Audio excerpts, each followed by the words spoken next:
Hai, Assalamualaikum warahmatullahi wabarakatuh. Kembali lagi dalam podcast kita, podcast Depan Rumah. Okey, jadi hari ni kami akan membawa satu topik yang menarik. Kalau korang tengok kat sini, apa yang kami pegang? Okey. Jom kita masuk pada topik kita hari ni tentang anyaman mengkuang. Podcast kami bertajuk Anyaman Mengkuang, Analisis Tingkah Laku Usahawan Komuniti Cik Asma dari Kampung Rumarang, Terengganu. Okey, dalam podcast ini kita akan membincangkan latar belakang usahawan, model perniagaan, cabaran industri alam sekitar serta projek inovasi yang dicadangkan. Selain itu, kita orang juga akan mengaitkan tingkah laku dan tindakan usahawan ini dengan teori-teori keusahawanan yang telah kami pelajari sepanjang kursus kami. So, jom sama-sama kita dengar podcast kami. Let's go! Okey, baik Farisa. Boleh Farisa terangkan sikit tentang latar belakang usahawan yang kumpulan kita kaji? Baik, saya akan memulakan podcast ini dengan memperkenalkan usahawan komuniti yang kami kaji, iaitu Encik Asma binti Ismail. Encik Asma dia merupakan seorang pengusaha kraft tangan anyaman mengkuang yang berasal dari Kampung Rumarang, Terengganu. Beliau kini berusia 64 tahun dan mempunyai pengalaman lebih 40 tahun dalam bidang anyaman mengkuang. Beliau mula mempelajari seni anyaman sejak usia remaja melalui ibunya serta turun-temurun. Pada awalnya, aktiviti anyaman ini dilakukan secara kecil-kecilan sahaja untuk mengisi masa lapang. Namun, lama-kelamaan ia berkembang menjadi sumber utama pendapatan Cik Asma. Antara produk yang dihasilkan oleh Cik Asma ialah beg mengkuang, tikar, bakul, bunga telur. Ni bunga telur ya. Dan pelbagai kraft tangan lain mengikut permintaan pelanggan. Apa yang menarik ialah semua produk ini dihasilkan secara handmade tanpa menggunakan mesin anyaman. Ini menjadikan setiap produk mempunyai nilai seni dan identiti tersendiri. Selain menjual produk, Cik Asma juga aktif mengadakan bengkel dan kelas anyaman kepada pelajar sekolah, universiti dan komuniti setempat. Menarik. Sebab dekat sini kita boleh nampak yang beliau bukan sekadar berniaga tetapi turut menyumbang kepada komuniti setempat. Pada pendapat Farisa, bagaimana tingkah laku beliau boleh dikaitkan dengan teori yang kita pelajari? Dari sudut teori, tingkah laku boleh dikaitkan dengan social entrepreneurship teori. So, teori ini dia menjelaskan bahawa usahawan sosial dia menjalankan perniagaan bukan hanya untuk keuntungan tetapi juga untuk menyelesaikan masalah sosial dan membantu masyarakat. Dalam kes Cik Asma ni, beliau bukan sekadar menjual produk anyaman tetapi turut memainkan peranan dan dalam memelihara warisan budaya Melayu dan memberi peluang kepada komuniti untuk mempelajari kemahiran anyaman. Selain itu, beliau juga membantu meningkatkan ekonomi komuniti melalui aktiviti bengkel dan latihan kemahiran. Pandai Albannya. Ia menunjukkan bahawa perniagaan beliau mempunyai impak sosial yang besar kepada masyarakat Kampung Ru. Secara keseluruhannya, Cik Asma boleh dianggap sebagai seorang komuniti yang menggunakan perniagaan sebagai medium pembangunan sosial dan budaya. Okey, baik. Sekarang kita beralih kepada model analisis model perniagaan by Encik Asma Farah. Bagaimana model perniagaan beliau ni membantu beliau kekal relevan dalam industri kraft tangan hari ini. Okey, terima kasih atas soalan tu. Tapi sebelum tu, korang tahu tak BMC tu apa? BMC? Saya macam pernah dengar lah BMC tu apa. Okey. Pernah dengar juga BMC? Okey. BMC ni adalah Business Model Canvas. Okey, Business Model Canvas ni adalah satu cara pengurusan strategik visual yang digunakan untuk merangka, menguji dan juga memahami model perniagaan. Contohnya macam Cik Aslan ni kan jual barang-barang produk yang berasaskan mengkuang kan. Jadi bila Cik Aslan menggunakan BMC ni, dia dapat mengatur lagi perniagaan dia supaya lebih sistematik dan juga dapat kesan lah kat mana dia punya kelebihan dan juga kelemahan. Okey. Salah satu elemen yang ada dalam BMC, yang pertama adalah cadangan nilai utama ataupun value proposition. Value proposition bagi Cik Asnah ialah penghasilan kraft tangan mengkuang yang mesra alam, unik dan mempunyai nilai warisan budaya yang tinggi. Seperti yang kita tahu, mengkuang ni dia buat daripada daun mengkuang. Okey. Jadi benda tu memang menggunakan sumber alam sekitar dan tidak akan memberi impak yang besar lah kepada alam sekitar dan tidak akan mencemarkan alam. Dan lagi satu, mengkuang ni dibuat daripada tangan, handmade lah. Okay. Jadi, saya cakap tadi, beliau, macam Farisah tadi ada cakap, beliau menggunakan pembuatan secara tradisional. Okay. Okay. Seterusnya, elemen yang kedua yang perlu ada dalam BMC ialah sasaran pelanggan. Sasaran pelanggan ni, sasaran pelanggan Cik Asmah ialah pelancong tempatan dan juga antarabangsa. Sebabnya kita kan ada pergi interview Cik Asmah hari tu kan. Memang beliau sendiri mengatakan bahawa ramailah yang daripada luar negara dan luar negeri yang mencari produk kraft tangan ni untuk dibawa pulang ke negeri dan negara masing-masing. Macam beliau kata juga hari tu, kebanyakan pelancong yang luar negara macam Mak Saleh selalunya memilih warna yang tak terlalu cerah lah untuk warna gelap. Ya, warna gelap seperti ini berbanding warna yang cerah seperti ini. Kalau macam orang-orang tempatan kita lebih prefer warna yang cerah. Okay. Selain itu, okay. Selain daripada jualan secara fizikal, para pelanggan juga boleh membeli melalui media sosial seperti TikTok dan Facebook. Sebabnya, seperti yang kita tahu, Cik Asmah ni ada buat live ke dekat TikTok? Dia ada buat live. Ada buat live. Betul? Sebabnya, beliau kata bila beliau buat live di media sosial tu, orang lebih tahu mengenai produk yang beliau keluarkan.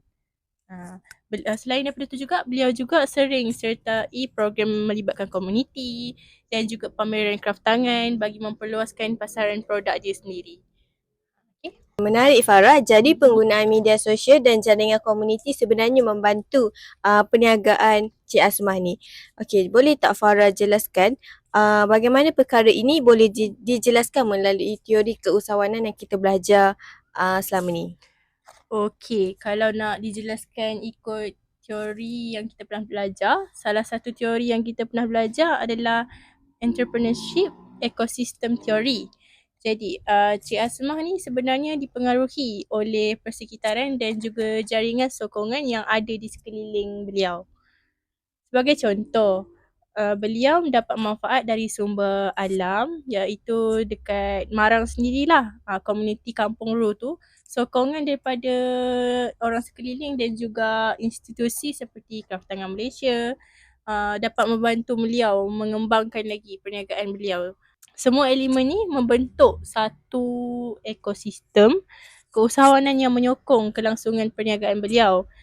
Selain itu juga, teori yang kita pernah belajar dan kita boleh kaitkan dengan produk anyaman mengkuang Cik Asmah ni adalah teori opportunity recognition. Teori ini menerangkan bahawa usahawan berjaya ialah individu yang mampu mengenal pasti peluang dalam pasaran. Kalau kita tengok, Cik Asmah ni, dia tengok anyaman mengkuang ni bukan produk tradisional je, tapi ia merupakan salah satu warisan budaya negara Malaysia. Betul. Yang takkan ada di mana-mana lah. Dan juga mempunyai potensi yang besar sebabnya produk ni memang 100% buatan tangan, hasil tangan dia sendiri, dan harga yang beliau jual ni tak macam, kira macam tak sepadan dengan tenaga yang telah dikeluarkan oleh Cik Asmah ni. Sebab berapa hari Cik Asmah ni siapkan untuk satu beg mengkuang ni? Dalam sehari, Cik Asmah ada bagi tahu dia dapat siapkan 3 hingga 4 biji beg mengkuang lah. Betul, jadi saya rasa potensi untuk beg mengkuang ni atau untuk naikkan harga dia boleh je orang jual lagi tinggi sebabnya diperbuat daripada 100% tenaga manusia. Okey. Selain daripada tu, beliau juga ambil peluang dengan trend pengguna moden yang sekarang yang mengutamakan produk eco-friendly. Kalau kita tengok sekarang, manusia dah mula sedar untuk mempunyai kesedaran lah untuk menjaga alam sekitar dan lebih memilih untuk memakai barang-barangan yang eco-friendly yang takkan mencemarkan alam. Okey, sebab itulah beliau ni berjaya menjadikan craft tangan tradisional ni sebagai satu produk yang relevan dalam pasaran moden sekarang ni. Ini menunjukkan bahawa Cik Asmah ni ada pemikiran yang kreatif dan inovatif serta berpandangan jauh untuk perniagaan beliau. Saya rasa macam tu. Okey, baik. Terima kasih Farah. Okey Abang, apakah pula cabaran industri alam sekitar serta projek inovasi yang dicadangkan iaitu Ekodai Mengkuang? Baik, saya akan menerangkan mengenai cabaran industri alam sekitar serta projek inovasi yang dicadangkan, iaitu saya mencadangkan projek yang bernama Ekodai Mengkuang. Apa tu? Ekodai Mengkuang ni adalah salah satu inisiatif kerana untuk menggunakan bahan semula jadi. Sebab kita semua tahu mengkuang ni dia menggunakan pewarna daripada bahan kimia. Okey. Nanti kita cerita dengan lebih lanjut, okey? Okey. Okey, antara cabaran utama dalam industri kraft tangan mengkuang ni ialah dia kekurangan sumber bahan mentah akibat pembangunan dan perubahan guna tanah. Selain itu, faktor cuaca yang tidak menentu juga memberi kesan terhadap pertumbuhan pokok mengkuang ni. Seperti kita tahu ada cuaca, macam sekarang cuaca tengah kemarau kan. Okay. Nanti masuk musim tengkujuh pula. Okay, macam tu. Jika sumber ini tidak diurus dengan baik, maka industri kraft tangan tradisional ni dia boleh terjejas pada masa hadapan. Selain itu, penggunaan teknologi hijau di kalangan pengusaha kraft tangan juga masih rendah. Kebanyakan pengusaha ni dia masih menggunakan kaedah tradisional dan pewarna sintetik yang boleh memberi kesan kepada alam sekitar. Oleh itu, kumpulan kami mencadangkan projek Ekodai Mengkuang ni sebagai salah satu inovasi yang lebih lestari. Oh, macam tu. Boleh tak Abangnya jelaskan sedikit bagaimana projek Ekodai Mengkuang ni membantu meningkatkan kelestarian alam sekitar? Boleh. Projek ni dia menggunakan pewarna semula jadi, di mana dia mengambil sumber daripada sumber botani seperti bunga telang, kunyit, daun pandan serta kayu sepang. Penggunaan bahan semula jadi ni dia dapat mengurangkan penggunaan bahan kimia, toksik dan menjadikan produk lebih selamat serta mesra alam. Dari sudut teori pula, projek ni dia boleh dikaitkan dengan Sustainable Livelihood Approach atau SLA. Teori ni dia menekankan penggunaan aset komuniti seperti sumber alam, kemahiran manusia dan hubungan sosial untuk memastikan pembangunan yang mampan. Dalam projek ini, komuniti menggunakan sumber alam tempatan dan kemahiran anyaman tradisional untuk menghasilkan produk yang mempunyai ekonomi dan alam sekitar. Selain itu, teori community entrepreneurship juga sangat relevan dalam projek ini. Di mana projek Ekodai ni dia bukan hanya melibatkan individu, tetapi dia melibatkan seluruh komuniti Kampung Ru. Di mana masyarakat setempat ni dia terlibat dalam pengumpulan bahan mentah, penghasilan produk serta aktiviti pemasaran. Produk ni juga dia boleh mengamalkan konsep zero waste atau sifar sisa. Sebagai contoh, lebihan sisa mengkuang tu dia diguna semula untuk menghasilkan kertas kraft dan baju organik.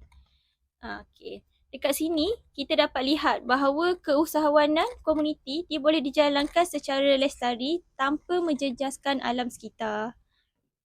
Okey, Abang tak saya nak tanya satu soalan. Okey. Tadi ni ada cakap tentang bunga telang kan?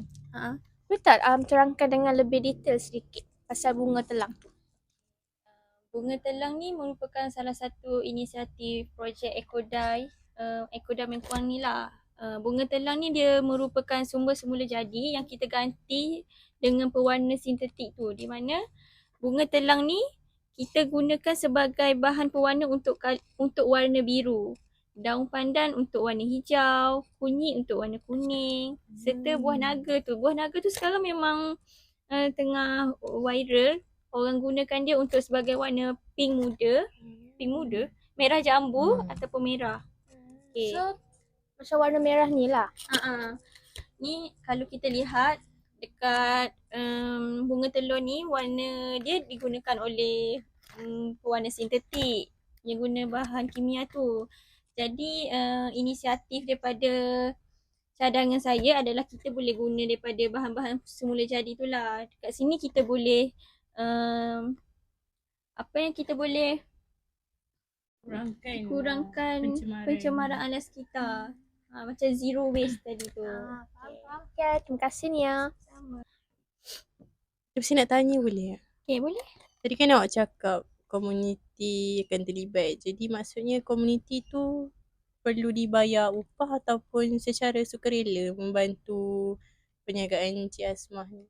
Okay, itu bergantung. Dia boleh, Cik Asmah boleh bayar ataupun dia boleh macam biasa macam penduduk setempat dia macam bagi saja kan. Okay, contoh komuniti ni macam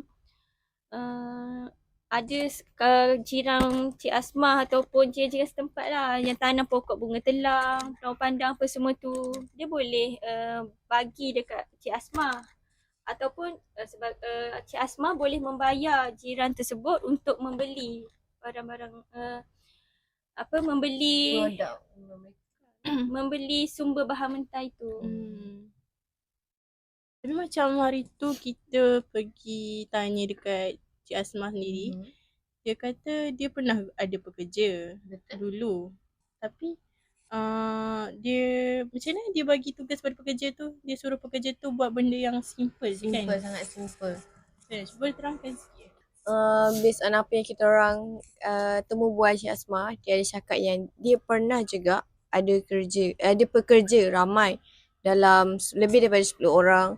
Tapi makin lama makin berkurangan dia punya pekerja. Salah satu sebabnya mungkin sebab diorang kurang minat dengan anyaman ni. Sebab kita tahu kan anyaman ni kan agak rumit kan. Kita tengok macam susah. Ya, nak ikut. betul.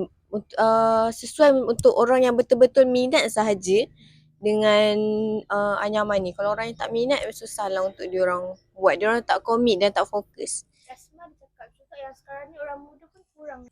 Betul, Cik Asmah juga ada cakap yang orang muda zaman sekarang ni pun tidak berminat untuk join kelas-kelas ataupun anyaman mengkuang macam ni. Okay, kita balik pada yang pekerja-pekerja Cik Asmah. And then kalau ada pekerja pun Cik Asmah akan buat benda akan minta tolong mereka untuk buat benda-benda yang simple. Itu jahit je kan? Ya, Menjahitkan jahit. baju je. Yang Menjahit beg bila dah siap, mengkuang ni beg mengkuang ni akan dijahit. Jadi pekerja Cik Asmah yang akan jahit beg-beg mengkuang ni. Okay, let's go seterusnya. Okay, segmen seterusnya adalah segmen yang terakhir. Okay, saya nak tanya Aisyah lah. Saya tanya Aisyah lagi. Boleh. Apa teori yang paling sesuai untuk menjelaskan kejayaan Cik Asmah ni secara keseluruhan? Okay. So part last Okay. Saya akan terangkan refleksi dan analisis teori terhadap tingkah laku Encik Asmah. Okay, berdasarkan temu bual yang kami lakukan, kita boleh nampak lah yang Cik Asmah ni bukannya disebabkan kemahiran anyaman je, tapi dia juga ada hubungan yang baik, hubungan sosial yang kuat antara komuniti dan pelanggan Cik Asmah.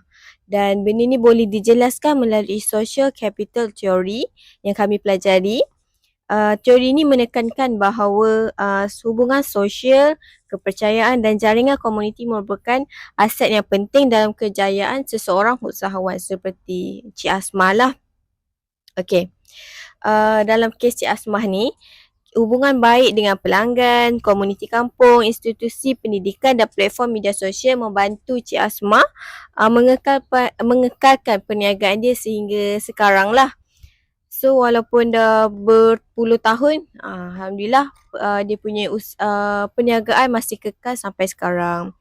So kepercayaan masyarakat terhadap produk beliau juga meningkatkan nilai dan juga reputasi perniagaan tersebut. Okey, selain itu kita masuk pada tingkah laku Cik Asmah pula. Tingkah laku beliau boleh dikaitkan dengan pro-social motivation theory. Teori ini menjelaskan bahawa seseorang individu melakukan sesuatu bukan hanya untuk kepentingan diri sendiri. Okey, tetapi juga untuk memberi manfaat kepada orang lain lah. Manfaat kepada komuniti, pelanggan Cik Asmah lah. Okey.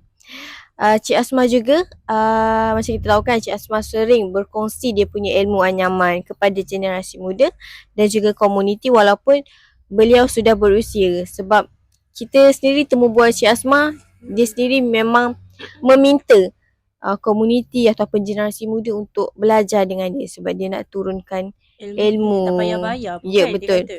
Ada yang sampai tak perlu bayar pun. Asalkan ilmu tu Turun. dapat disampaikan, dapat diturun lah kepada komuniti dan juga generasi muda. Sebab kita tahu zaman sekarang susah nak cari anyaman mengkuang yang tradisional, yang handmade. Semuanya zaman sekarang kan dah banyak mesin, AI. Okay, so ini menunjukkan bahawa Cik Asmah mempunyai motivasi sosial yang tinggi dalam membantu masyarakat dan mengekalkan warisan budaya tradisional. Daripada kajian kita juga, kita sedar yang bahawa usahawan komuniti memainkan peranan yang sangat penting dalam pembangunan masyarakat dan alam sekitar. Dan mereka juga bukan sahaja menjana ekonomi tempatan tetapi turut menjadi ejen pemeliharaan budaya dan kelestarian alam sekitar. Okay, terima kasih Aisyah. Okay, Penerangan sama-sama. yang sangat jelas. Okey, jadi kesimpulannya secara keseluruhannya pada pendapat saya lah, Cik Asmah ni merupakan salah seorang contoh usahawan komuniti yang memang berjaya lah. Yang memang berjaya sebab dia dapat menggabungkan aspek ekonomi dan juga sosial serta alam sekitar dalam perniagaan beliau.